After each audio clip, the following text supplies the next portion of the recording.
The stars were quiet, too quiet. In the year 2847, the galaxy hummed with 1,000 alien voices. Ships crossed the void between worlds every hour. Trade routes connected hundreds of civilizations. Peace, enforced by the Council of Ascended Races, stretched across light years of space. But Earth was silent, deep in Council space, on a research station floating near the edge of the Sol quarantine zone. A young alien scientist named Vex stared at his instruments. He belonged to the Kalari people, with their long fingers and silver eyes that could see heat patterns.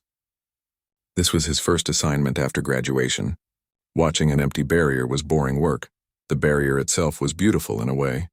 It shimmered like oil on water, a sphere that wrapped around an entire star system. Inside it somewhere was Earth, the humans. Vex had learned about them in school. They were the aggressive primitives, locked away 600 years ago for the safety of everyone. His people told stories about humans, how they fought wars over small pieces of land, how they built weapons that could destroy entire cities, how they killed their own kind over ideas and resources. The Council had done the right thing, everyone said. Some species were too dangerous to let loose among the stars. Vex checked his screens again. Energy readings from the barrier were normal. Nothing ever changed here.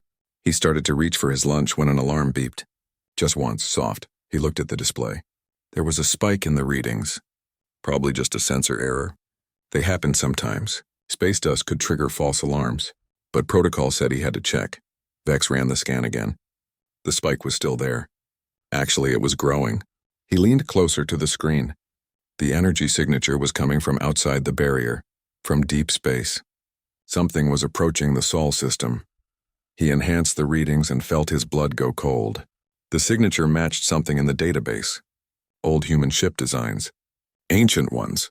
From before the quarantine, that was impossible. All human ships had been accounted for when they built the barrier. Every colony ship, every explorer, every military vessel. They had made sure no humans were outside when they sealed them in. Vex contacted his supervisor. An hour later, 3 more scientists crowded into his small station. They argued about the readings. Sensor ghosts, one said. Impossible, said another. But the signatures kept getting stronger. Then, on the 3rd day of watching and waiting, they appeared. 3 ships dropped out of faster-than-light travel at the edge of sensor range. They were massive. Each one was over 2 kilometers long, shaped like daggers. Their hulls were scarred and dark, marked by centuries of travel through the void. They moved with purpose, heading straight for the barrier. Vex pulled up the historical database with shaking hands. The computer matched the ships to designs from 800 years ago. Human colony vessels from something called the First Expansion Fleet. They had left Earth in 2047, before humans even had proper faster-than-light drives. Everyone thought they had died in deep space centuries ago. But they were not colony ships anymore. Vex could see weapons bristling from their hulls. Massive cannons, missile banks, point defense systems, armor plates welded over what used to be passenger sections. These ships had been transformed into warships. The lead ship began broadcasting. The message was old human language, but the computer translated it quickly. A woman's voice, calm and cold, filled the station. This is Commander Elena Vasquez of the Earth colonial ship Indomitable Dawn. We left Sol 800 years ago, Earth time. We have detected an unknown energy barrier surrounding our home system. We demand an explanation. We demand immediate contact with Earth. You have 12 hours to respond, the message repeated, over and over. Vex looked at his supervisor. The older alien's face had gone pale. They both knew what this meant. The humans were not all locked inside the barrier. Some had been out in the dark, traveling for centuries, learning, building. And now they were home. Now they wanted answers. Vex sent an emergency transmission to Council headquarters. He marked it highest priority. Then he watched the 3 massive warships drift closer to the barrier, silent and patient as hunting cats. The galaxy was about to remember why they had feared humanity in the first place. Commander Elena Vasquez stood on the bridge of the Indomitable Dawn and felt the weight of 8 centuries pressing down on her shoulders. Not that 8 centuries had passed for her. Time was strange when you traveled close to the speed of light. For Elena and her crew, only 47 years had passed since they left Earth. She was 73 years old, gray-haired and tired. But Earth had aged 800 years without her. The first expansion fleet had been humanity's great dream. 12 massive colony ships, each carrying 10,000 people in suspended sleep. Their mission was simple: reach Proxima Centauri, humanity's nearest neighbor star, and build a new home. Earth was crowded in 2047. Resources were running low. The stars were the answer, but they did not have faster-than-light travel back then. The ships crawled through space at a fraction of light speed. The journey would take decades. Most of the colonists slept in cryopods, frozen and dreaming. Only a small crew stayed awake, rotating shifts every 5 years. Elena had been on her third rotation, 22 years into the journey when they found the debris. It was scattered across 1 billion kilometers of space. Pieces of ships. Alien ships. The metal was strange, not like anything humans had made. The fleet's scientists studied the wreckage for months. They learned some things. These aliens had faster-than-light drives. They had energy weapons. And they had died fighting something. The fleet commanders made a decision. They could not turn back. Earth was too far behind them. But they could prepare. They woke more people from cryosleep. Engineers, weapons designers, soldiers. They started converting the colony ships. The farming modules became factories. The cargo bays became armories. They built railguns using the metal meant for habitat domes. They created missiles from mining equipment. It took years. Most of the colonists never went back to sleep. They worked and they trained and they waited. Then they found more debris. Fresher this time. And something else, a signal, faint but clear. It was a distress call. Some alien colony was under attack. The fleet was still 6 years from Proxima. They changed course. What they found was a massacre. The colony was burning. The attackers were still there. Pirates, the fleet would learn later. Raiders who preyed on the weak. The pirates saw the human ships and probably laughed. Primitive vessels with crude weapons. They did not laugh for long. The human fleet attacked with everything they had. Railguns firing tungsten rounds at incredible speeds. Missiles that could crack asteroids. Point defense systems designed to stop micrometeors moving at near light speed. The pirates were used to fighting colonists and merchants. They were not ready for humans. The battle was over in 20 minutes. 9 human ships survived. 3 had been destroyed, along with 30,000 sleeping colonists. But they had saved the alien colony. They had proven something important. They could fight. They could win. After that, everything changed. The fleet captured pirate technology. Faster-than-light drives, energy shields, advanced sensors. They spent 15 years traveling between systems, learning, building, and growing stronger. They met other aliens, some friendly, some not. They learned about the galaxy's politics and powers, and they learned about the Council. Elena finally decided it was time to go home. They had been gone for 47 years, their time. They had lost good people, but they had succeeded beyond anyone's dreams. They had technology, knowledge, allies. Earth needed to know. Humanity needed to know they were not alone in the universe. 3 ships remained from the original 12. The Indomitable Dawn, the Perseverance, and the New Horizon. They set course for home. With faster-than-light travel, the journey would take only weeks. When they dropped out of faster-than-light near Sol, Elena expected to see the bustling traffic of an interstellar civilization. Instead, she saw nothing. No ships, no signals, just that barrier, glowing softly wrapped around everything. The fleet's AI analyzed it quickly. Quantum barrier technology, advanced, designed to block all communication and travel in and out. Someone had imprisoned Earth. Elena tried to hail Earth anyway. Her messages bounced off the barrier like light off a mirror. She tried every frequency, every language they had learned. Nothing got through. Then they detected the patrol ship, a small council vessel, doing routine monitoring of the barrier. Elena's communications officer intercepted its transmissions. What they heard made her blood boil. The council had quarantined humanity, locked them away like criminals. The official reason? Excessive violence. Apparently, when Earth had first reached the stars, they had defended themselves too well against pirates. The council decided humanity was too dangerous to be free. Elena called a meeting with her senior officers. The 3 ship captains joined her by video link. They looked at the barrier data. They looked at each other. The decision was unanimous. They were going to get their home back. Whatever it took, Elena sent her message to anyone listening. 12 hours to explain. 12 hours to fix this. or they would do it themselves. She was not making empty threats. Her ships carried weapons that could crack moons, armor designed to survive decades in deep space, crews who had learned to fight and win against impossible odds.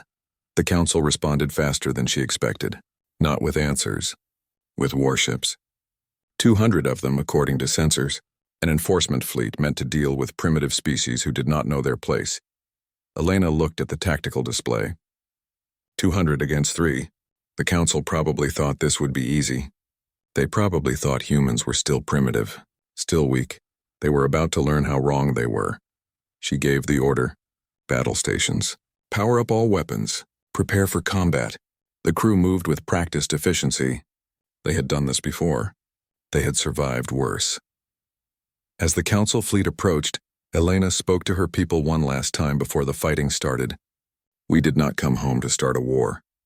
But we will not abandon our people. We will not let tyranny stand. If they want a fight, we will give them one they will never forget. The Council ships opened fire first. Energy beams lanced across space, designed to disable primitive vessels without destroying them. They hit the human ships and scattered harmlessly across armor meant to survive collisions with space debris at relativistic speeds. Elena smiled. It was not a kind smile. Fire, she said quietly. The human railgun spoke, and the galaxy learned what humanity could do when they were truly angry. Council observer Thelmrek floated in his command chair, his tentacles tapping controls with practiced ease. He had served the Council for 60 years. In all that time, he had never worried about the humans.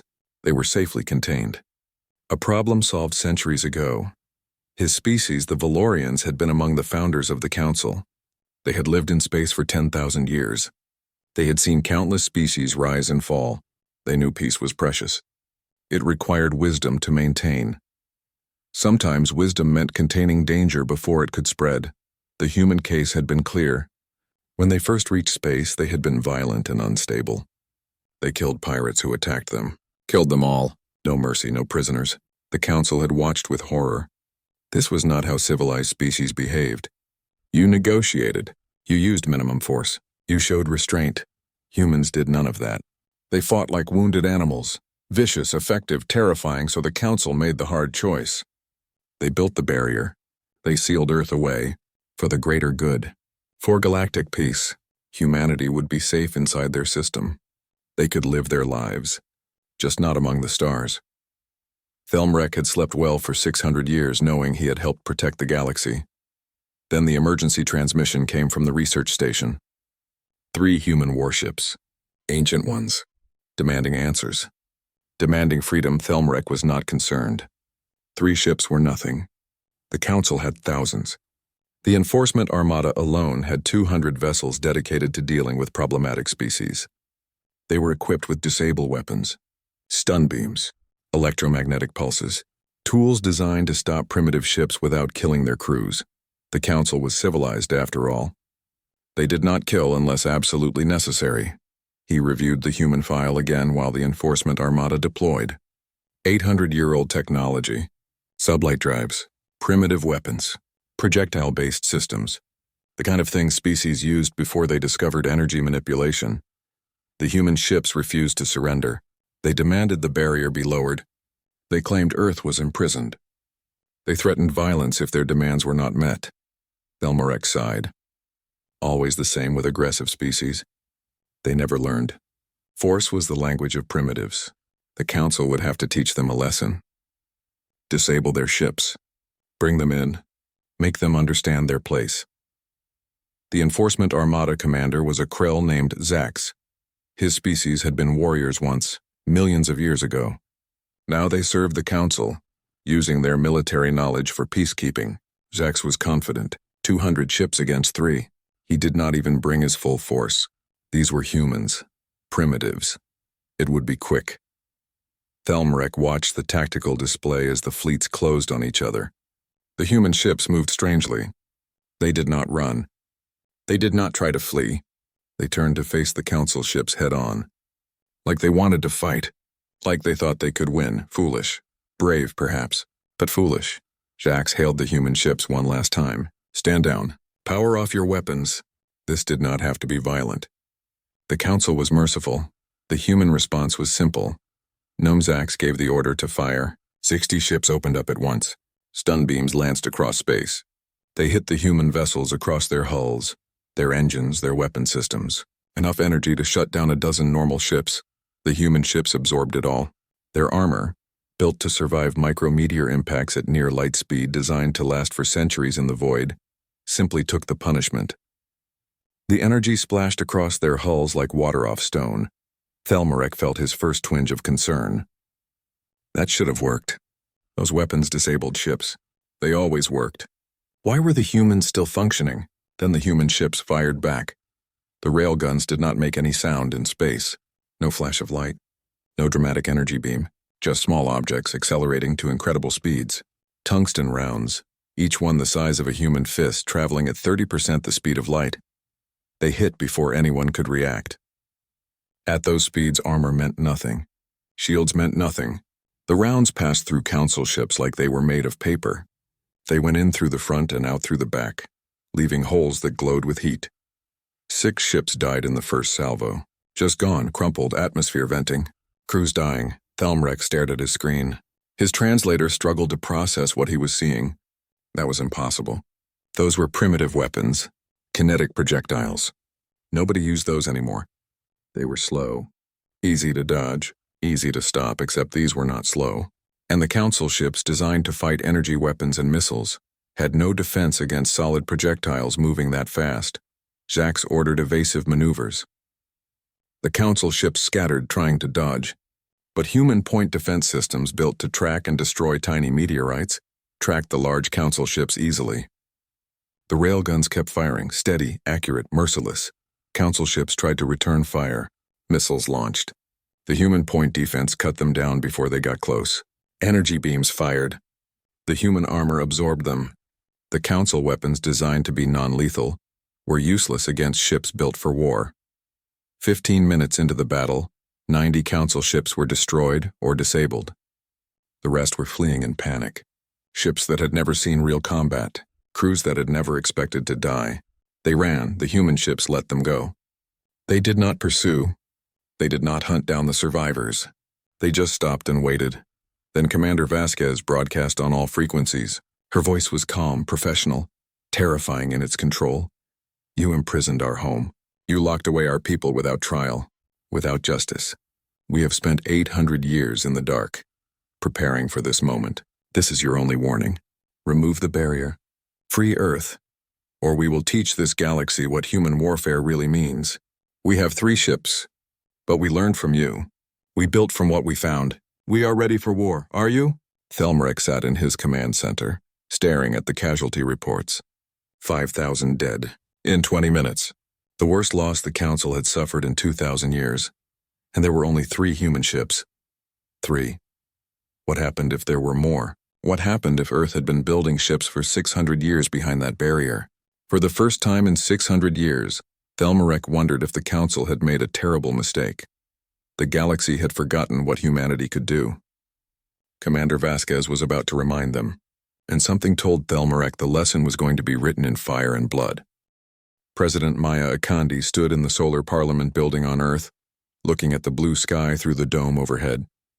It was a beautiful day, the kind of day that made you forget there was a prison wall surrounding your entire solar system.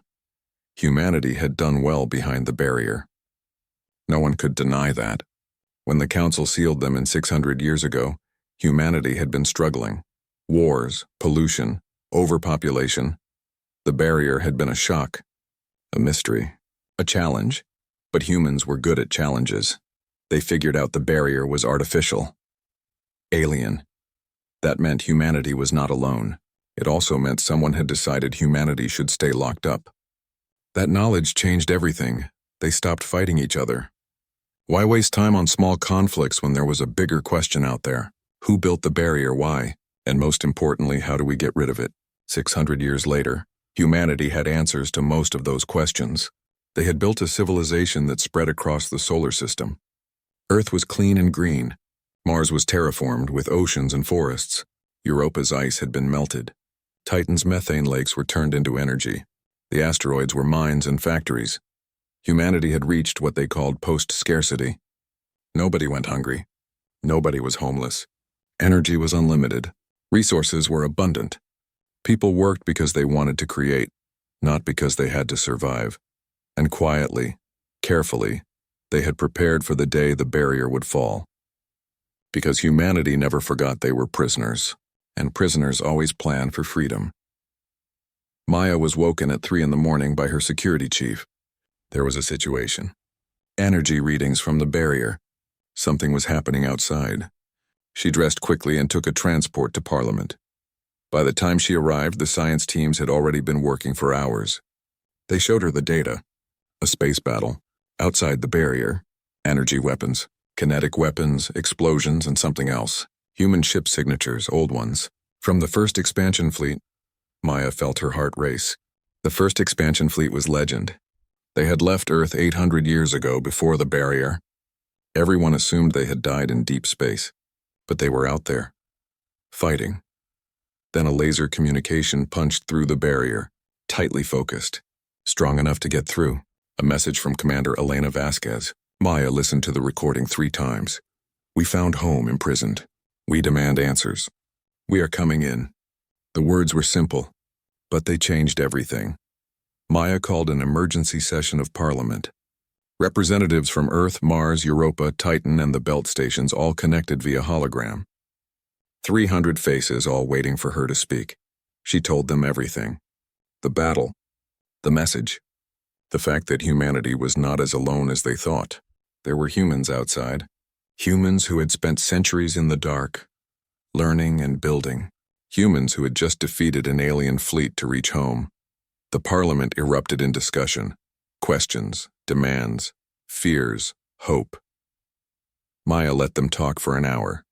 Then she called for silence. "We have a choice to make.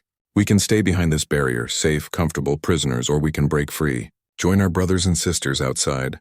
Take our place among the stars. But that means risk. That means possible war. I need to know. What does humanity want?" The vote was not even close.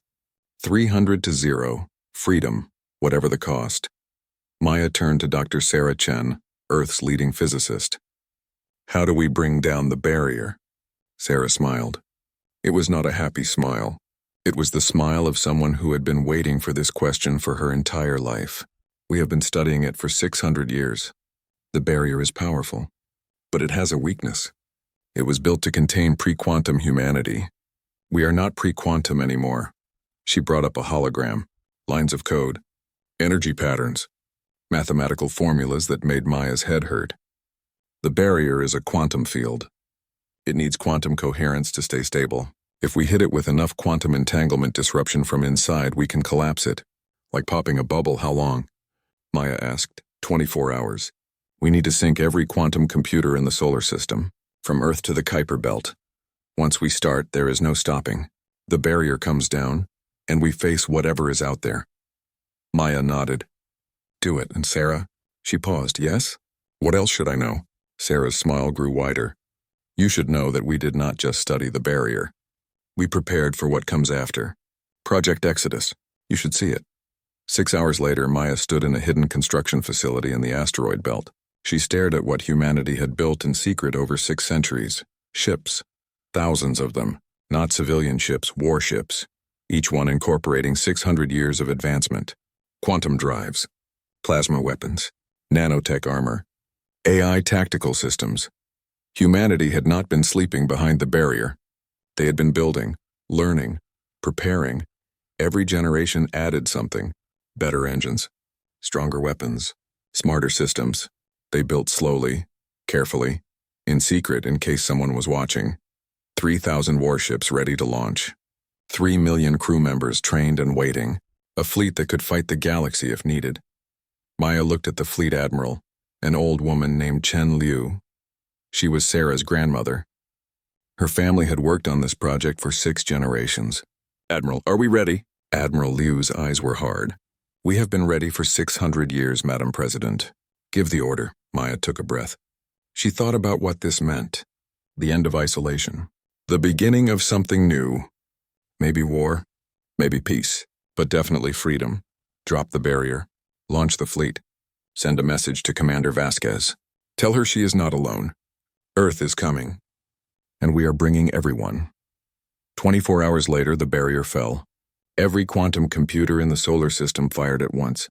The energy field collapsed, folding in on itself, disappearing like smoke and wind. And from the darkness, 3,000 human warships emerged. Behind them, Earth, Mars, the entire solar civilization, united, armed, free. The Council's sensors detected them immediately. 3,000 ships where they expected none, a civilization where they expected primitives, an enemy where they expected prisoners. Commander Vasquez received Earth's message. She read it twice. Then she smiled for the first time in decades. "Welcome home," she whispered to the fleet. "Now let's show them what humanity can do." The sleeping giant had awakened, and the galaxy would never be the same. The council chamber on Valorian Prime was silent. 5 seats, 5 species, 5 ancient civilizations who had ruled the galaxy for 10,000 years. Today they were afraid. The holographic display showed the tactical situation. 3 human ships from the first expansion fleet. 3,000 more from Earth, all armed, all dangerous. The first battle had proven that. Council ships were not designed for real war. Human ships were. Observer Thelmarek spoke first. His voice shook. "We made an error. A grave error. We imprisoned humanity when they were in their infancy. We thought we understood them. We did not. They have spent 6 centuries advancing, building. We gave them time and reason to hate us. The Valorian seat agreed. So did the Kalari and the Zenithar. 3 votes for negotiation, for peace, for admitting their mistake and making things right. But 2 seats voted differently. The Krell and the Tharn were warrior species, ancient ones. They had joined the Council millions of years ago, giving up war for peace. But they had never forgotten how to fight, and they did not like being threatened. Warlord Kraxus of the Krell slammed his fist on the table. "Negotiate? They destroyed our fleet. They threaten us with war. We are the Council. We do not bow to primitives. If we show weakness now, every species in the galaxy will question our authority. We must crush them. Show everyone what happens when you challenge us." Matriarch Silvara of the Tharn agreed. Her species communicated through psychic resonance, but the translation was clear. The humans are a cancer. We should have eliminated them 600 years ago instead of containing them. Now we have a second chance. Use it. Send the Warfleets, all of them. 50,000 ships.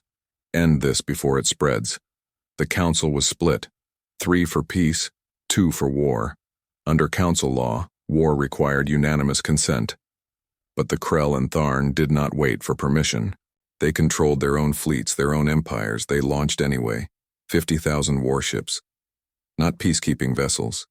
Real warships. Ancient weapons that the Council had kept locked away for emergencies. Planet crackers. Star destroyers.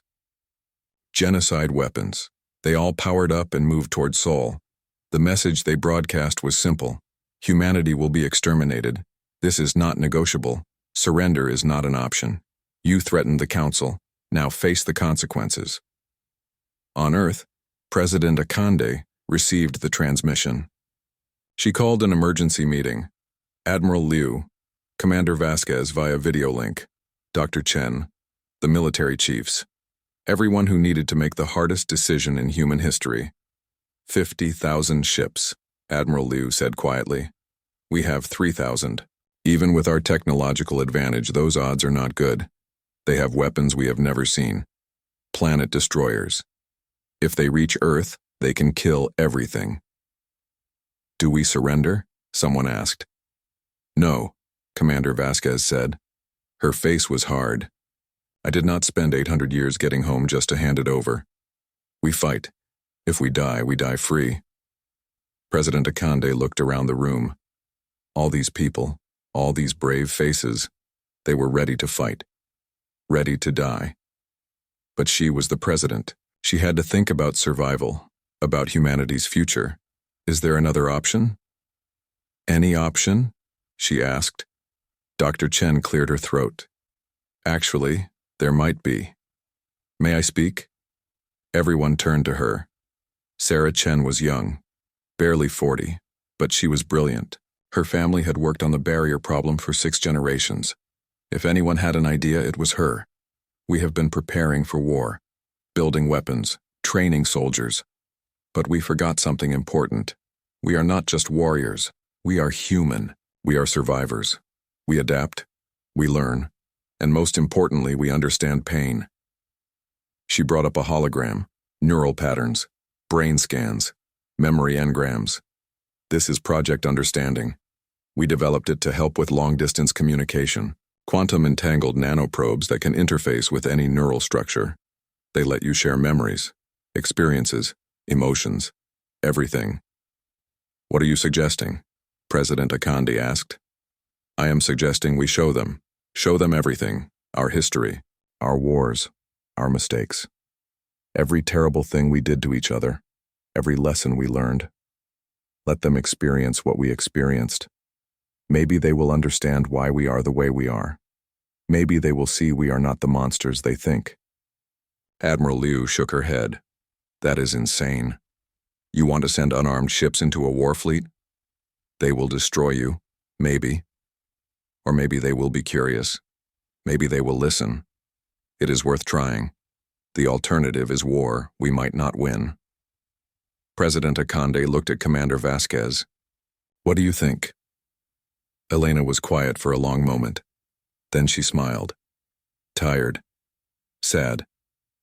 In all my years out there, I learned one thing. Everyone thinks they are the hero of their own story. Even monsters. Maybe if we show them our story, they will see themselves differently. Maybe not. But Dr. Chen is right. It is worth trying. Do it, President Akandi said. But prepare the fleet for battle anyway. If this fails, we fight. If we are going to die, we die on our feet. 2 days later, 12 small human ships approached the Krell Warfleet. No weapons, no shields, just communication arrays and neural interface technology. They broadcast a simple message. We want to talk. We want to show you something. Please listen. Warlord Craxus almost ordered them destroyed. But he was curious. What could primitives possibly show him? He allowed one ship to approach his flagship, under guard, under weapons lock, ready to vaporize it at the first sign of threat. The human delegation was small, 5 people. They brought no weapons, just a small device. Dr. Sarah Chen led them. She looked at Craxus and his warriors. These were killers, ancient, powerful, afraid. She activated the neural interface. It connected to every mind in the room, and she showed them humanity. All of it.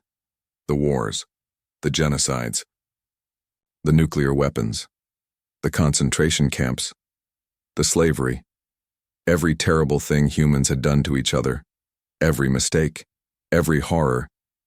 But she also showed them what came after, the choices to be better, the decision to change, the long, hard work of building peace, the understanding that strength without wisdom was just violence, that survival meant cooperation, not domination.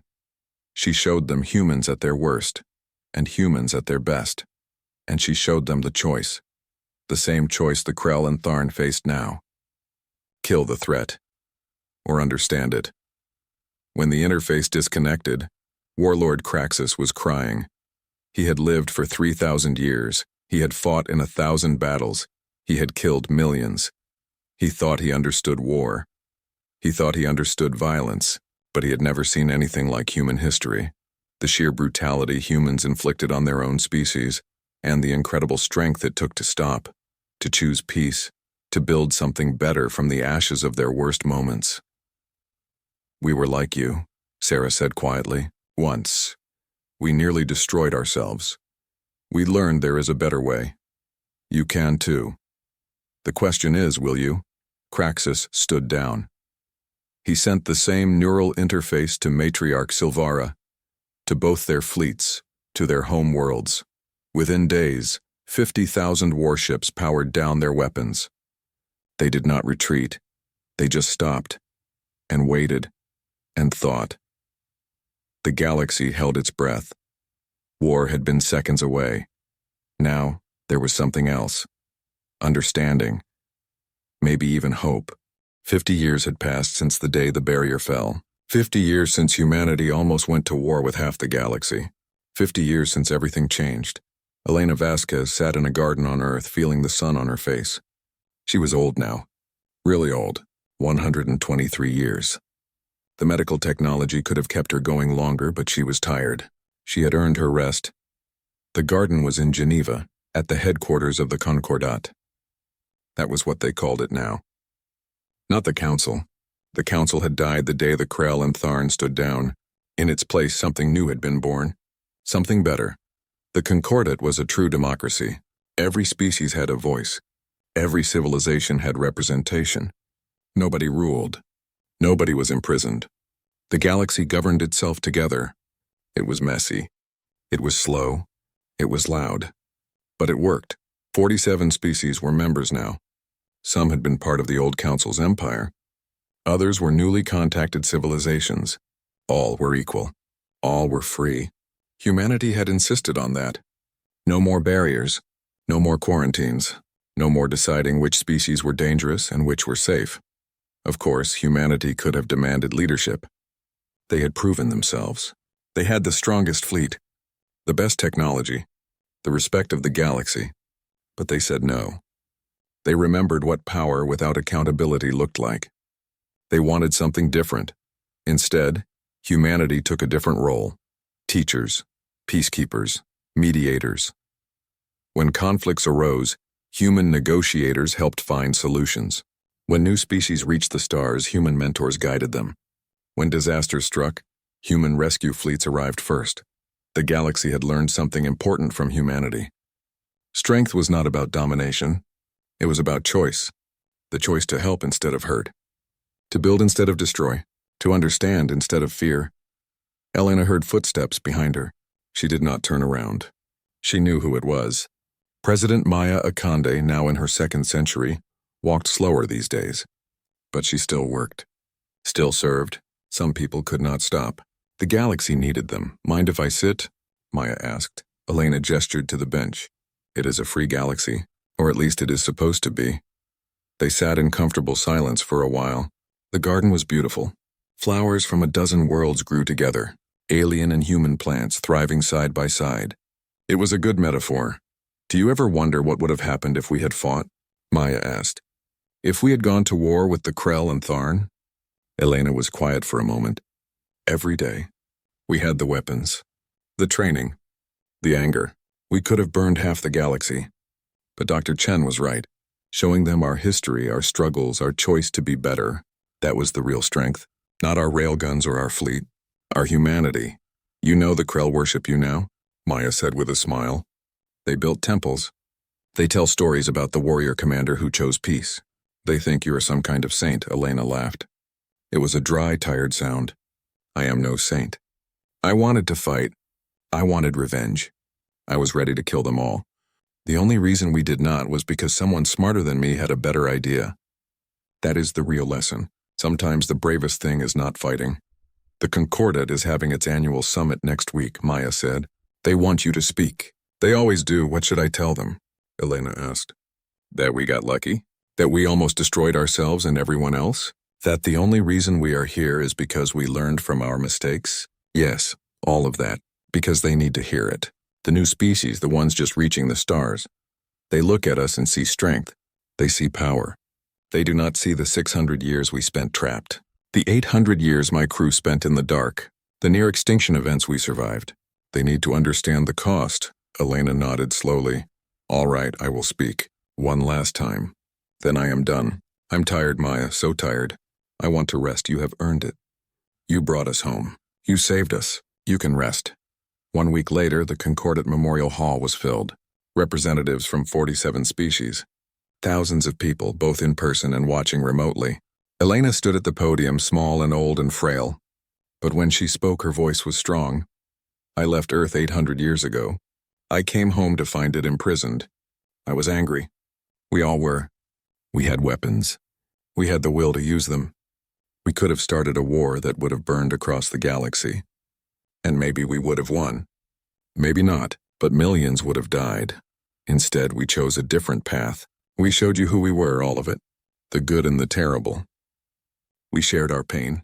our failures, our long journey toward being something better than our worst impulses. And you listened. You understood. You chose peace too. That is the real human strength, not our weapons, not our ships, not our technology. It is our choice. Every day we choose to be better than yesterday. We fail sometimes. We make mistakes. But we keep choosing, keep trying, keep growing. The council locked us away because they were afraid. They saw our violence and assumed that was all we were. They did not give us a chance to prove otherwise. Do not make that mistake with others. Do not judge species by their worst moments. Give them the chance to choose, to grow, to become what they want to be. We returned to Earth expecting to find a thriving civilization. We found a prison. We could have sought revenge. We chose justice. We could have demanded power. We chose service. We could have closed ourselves off again.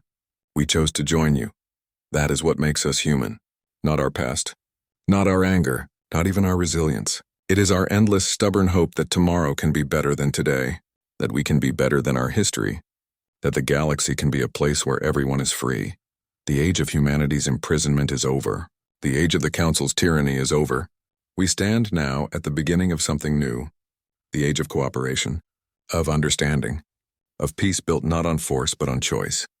Each species choosing to be part of something greater. The galaxy is vast. There is room for all of us. Room for different ideas, different cultures, different ways of being. We do not need to fear each other. We need to understand each other. And when we fail, as we will, we need to forgive and try again. My journey began 800 years ago on a colony ship heading for the stars. It ends here in this hall surrounded by friends I never dreamed existed. I have seen humanity at its worst and at its best. I have seen the galaxy make the same journey. From fear to hope. From isolation to unity, from war to peace, the journey is not over. It never is. There will be new challenges, new conflicts, new species reaching for the stars. When they do, remember this. Every civilization deserves the chance to choose who they want to be. Give them that choice. Support them. Guide them, but never imprison them. Never decide for them what they can become. Elena finished speaking. The hall was silent. Then slowly the applause began, not just from humans, from everyone. Krell warriors, Tharn matriarchs, Valorian observers, Kalari scientists, 47 species standing together, honoring the old woman who had brought them all to this moment. That night, Elena died peacefully in her sleep. She had seen Earth freed. She had seen peace established. She had done what she set out to do 800 years ago. She had brought her people home, and she had made sure home was worth coming back to. 50 years later, a new exploration fleet launched from Earth. It was different from the first expansion fleet. These ships were not colony vessels turned warships. They were designed for discovery, for learning. For meeting new species and new worlds, the crew was mixed. Humans and aliens working together, learning from each other. The old divisions had faded. Now there was just the Concordat. Just civilization, just people reaching for the stars together. The lead ship was named after Elena, the indomitable Dawn 2, a reminder of where they came from, of what they had overcome, of the choice they made to be better.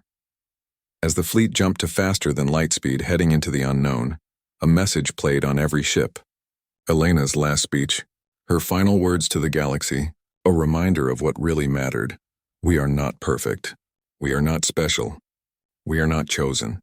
We are simply people who chose to keep trying, to keep hoping, to keep believing that tomorrow can be better. That is enough. That is everything. That is what makes us human. That is what makes us free. The fleet disappeared into the void.